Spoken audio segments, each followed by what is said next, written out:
I'm Maya. And I'm Anissah, and for our project, we decided to do sequences in series. A sequence is an ordered list of numbers. 1, 2, 3, 4, and 5 are each terms in this sequence.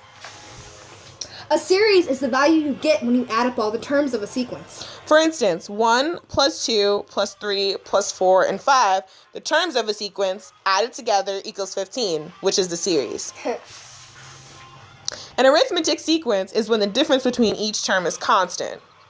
For instance, the difference between 15 and 11 is 4. Between 19 and 15, 4. 23 and 19, 4. So the difference of this sequence is, you guessed it, 4. A geometric sequence is when you start with a number and you repeatedly multiply by a fixed non-zero number, which is known as a common ratio. So if we start with 2, raise it to the third power, we get 6. And if we raise that to the third power, we get 18. And if we raise that to the third power, we get 54. So the common ratio is 3. Recursive sequences.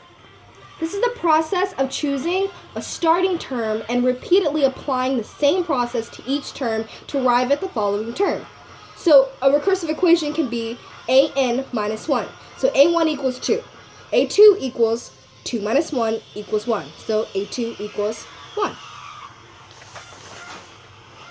An infinite series. An infinite series tells us to add forever and ever. So a1 plus a2 plus a3 plus a4 and so on.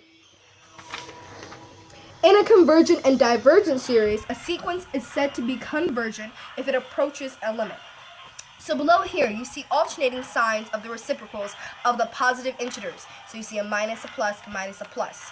However, this is a convergent series. In a divergent series, you see the reciprocals of the positive integers produce divergent series.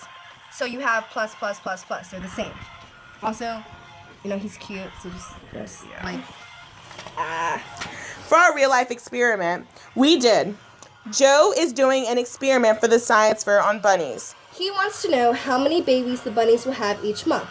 If during the first month the bunnies had 9 babies and during the second they had 12, how many babies will they have during the 5th month? Well, this is good because we already know the first and the second term. 12 minus 9 equals a number, and we use that number to find out what the end number equals. So A5, our 5th term, plus what we started with, 9. The term that we're looking for, 5, minus 1, gives us this number, and D, 12 minus 9, the difference, which is 3. So 9 plus 4 times 3 equals 21, which is how many babies the bunnies will have in the 5th month. You go, Joe. Thank you, and goodbye until next time. Game over. Bye-bye.